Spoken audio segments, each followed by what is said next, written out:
कि short notice पे आपको मैसेज किया और आप सभी आए। जैसा कि कल मैं कहूँगा कि उधमपुर के इतिहास में मुझे लगता है कि जब से मैंने होश संभाला, मेरी जानकारी के अनुसार जो कल हॉस्पिटल में हमारे स्थानीय विधायक जो हैं पवन गुप्ता जी, उनके साथ जो डॉक्टरों द्वारा मैं कहूँगा कि एक बदतमीजी की गई। बदतमीजी जरूरी नहीं है कि कोई गले से पकड़े, जो उनकी बॉडी लैंग्वेज थी डॉक्टरों की, जो बदतमीजी की गई, मुझे लगता है कि आज तक इनसे पहले जितने भी विधायक रहे हैं, मुझे नहीं लगता कि किसी भी विधायक के साथ कभी ऐसा बदसलूकी हॉस्पिटल में की गई हो। आज इस प्रेस वार्ता आपके मीडिया के माध्यम से जो कल हॉस्पिटल में हुआ, हम उसकी कड़े शब्दों में निंदा करते हैं, क्योंकि यह मसला यह नहीं है कि वह विधायक कौन सी पार्टी से है, मेरी कौन सी पार्टी है। मसला यह है कि उधमपुर में जीएमसी, जो कि आप मीडिया वाले देखते हैं, मैं कई सालों से सड़कों पे हूं, चिल्लाता हूं कि जीएमसी जो है ये रेफर हॉस्पिटल बन चुका है। 4-6 रोज पहले हमारे एक युवक, हमारे नौजवान भाई संगूर से संजय गुप्ता जी की डेथ हो गई, और हॉस्पिटल में जीएमसी में जब उनको लाया गया तो हमें देखा, मैं जम्मू में था, मुझे पता चला कि वहां पे विधायक साहब पहुंचे और 1-1.5 घंटा वहां पे कोई डॉक्टर नहीं आया, सुपरिटेंडेंट तक नहीं आए, प्रिंसिपल नहीं आया, सीनियर रेजिडेंट डॉक्टर जो है वो वहां पे ड्यूटी पे नहीं थे, जिसको लेके विधायक साहब ने वहां पे उनसे पूछा। हमें अच्छा लगा, हम समर्थन करते हैं, ऐसा होना भी चाहिए। लेकिन जब कल उन्होंने मीटिंग कॉल की कि मैं वहां पे गया और वहां पे 1-1.5 घंटे तक कोई नहीं आया। कल वहां पे एडिशनल डीसी साहब, मुझे लगता है कि पुलिस विभाग के अधिकारी सारे वहां पे पहुंचे, और कल जब डॉक्टरों से बात कर रहे थे तो हमने देखा कुछ डॉक्टर खड़े हो गए वहां से, और एक ने तो वहां से उनकी माइक छीनने की बात की। मैं अपनी तरफ से, अपनी पार्टी की तरफ से उन डॉक्टर जिन्होंने यह हरकत की है, मैं उनकी कड़े शब्दों में निंदा करता हूं। ऐसा बिल्कुल भी नहीं होना चाहिए जो कल हुआ है। लेकिन इसमें मैं इस प्रेस वार्ता के माध्यम से मैं एक बात जरूर कहूंगा कि जो हमारे जीएमसी के हालात बने हुए हैं, मुझे लगता है कि चुनाव लड़ने से पहले की बात करूं, उसके बाद की बात करूं, लगातार हमने जीएमसी का घेराव भी किया, रोड बंद किए, प्रेस वार्ताएं की, और हमने कहा कि जीएमसी जो है रेफर हॉस्पिटल बन चुका है। आप मीडिया वाले भली भांति जानते हो कि आपके ही माध्यम से मैंने एक प्रेस वार्ता की थी जिसमें मैंने कहा था कि जो सीनियर रेजिडेंट डॉक्टर्स हैं, जैसा कल विधायक साहब कह रहे थे, बिल्कुल ठीक कह रहे थे, लेकिन यही बात मैंने 1 साल पहले कही थी कि सीनियर रेजिडेंट डॉक्टर्स जो हैं वह 24 घंटे उनको ड्यूटी करनी पड़ती है, उनको अलग से पैसा भी मिलता है, लेकिन वह प्राइवेट प्रैक्टिस कर रहे हैं। मैंने ये प्रेस वार्ता की थी 8 महीने पहले। लेकिन मुझे लगता है कि शायद मेरे माननीय विधायक साहब ने इस मेरी बात को हल्के में लिया, और आपको याद होगा मैंने जब जीएमसी का घेराव किया तो उन्होंने कहा था कि ये वहां पे जाके हल्ला करते हैं, जीएमसी में हल्ला करते हैं, इनको पेट में दर्द होती है। तो विधायक साहब, हम आपके साथ हैं। जो आपके साथ कल हुआ, हम डॉक्टर्स के साथ बिल्कुल भी नहीं हैं, हम आपके साथ हैं। लेकिन इस बात का मुझे लगता है कि विधायक साहब, आपको ये एहसास जरूर हुआ होगा कि जो आप कहते थे जीएमसी में हल्ला करता है, आपको शायद एहसास हो गया होगा कि मैं हल्ला क्यों करता था। मैं इसलिए हल्ला करता था कि यहां पे डॉक्टर्स टाइम पे नहीं आ रहे, मैं इसलिए हल्ला करता था कि डॉक्टर अपनी ड्यूटी परफॉर्म नहीं कर रहे, मैं इसलिए हल्ला करता था कि मेरे लोगों को यहां पे एम्बुलेंस नहीं मिल रही। मेरा हल्ला करना यह भी था कि जब कोई यहां से पेशेंट आता है, उसके साथ अटेंडेंट चाहे एक ही हो, वही अंदर से पहले स्ट्रेचर लेके बाहर आए, वही अपने पेशेंट को वहां डाले। और स्ट्रेचर की हालत देखना आप, ब्लड पड़ा होता है, मिट्टी जमी होती है। मैंने ये 2 बार उजागर किया, सुप्रीडेंट साहब ने बोला कि आगे से नहीं होगा। अभी कुछ दिन पहले मैंने मीडिया वालों को भी साथ में लेके गया था, मैंने सुप्रीडेंट से पूछा कि यहां पे व्हाइट बोर्ड क्यों नहीं लगा है, डॉक्टरों के नाम मेंशन कीजिए। अच्छी बात है, उन्होंने हफ्ते के बाद मुझे कॉल किया कि आइए देखिए। हमने देखा वहां पे व्हाइट बोर्ड लग चुका था।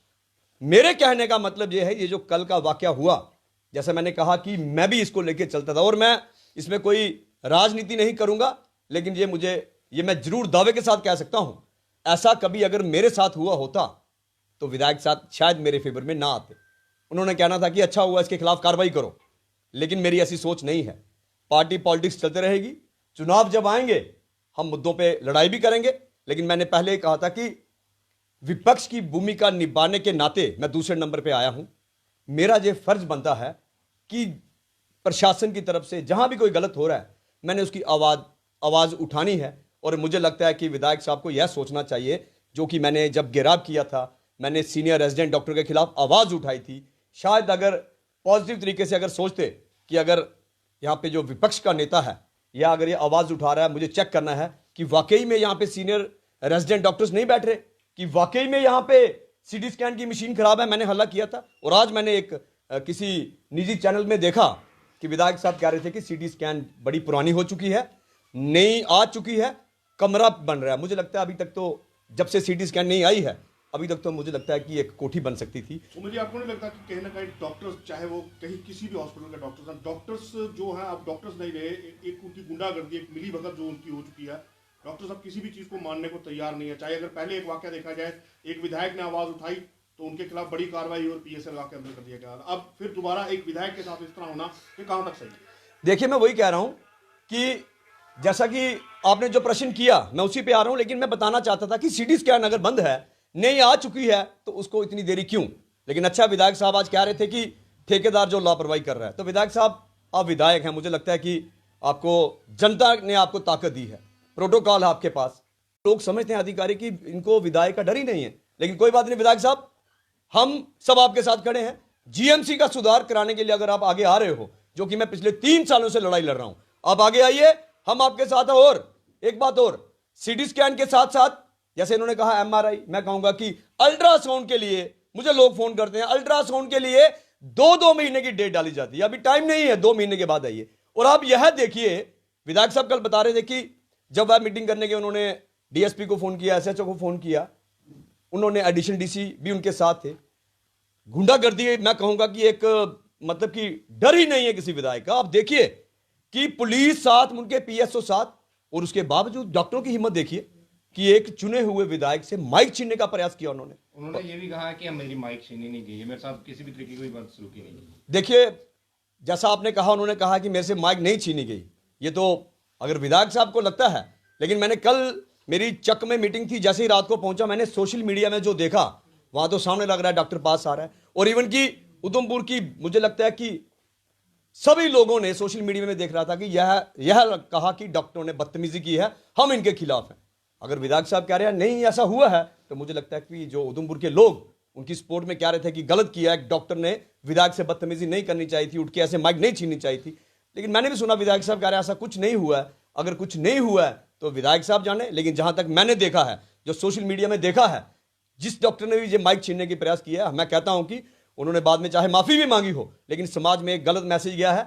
चुने हुए नुमाइंदे चाहे किसी भी पार्टी से हों, और मैं जिला प्रशासन से भी कहूंगा, चाहे विधायक किसी भी पार्टी से हों, अधिकारियों को उनकी रिस्पेक्ट करनी चाहिए। बदतमीजी हम भी कभी बर्दाश्त नहीं करेंगे। सुमित जी, आपने कहा कि चाहे उन्होंने माफी मांगी, लेकिन डॉक्टर का एक वीडियो भी सामने वायरल हुआ जिसमें वो अपना रोना रो रहा है, पर माफी की नाम की अपॉलोजाइज करने की बात उन्होंने नहीं की है।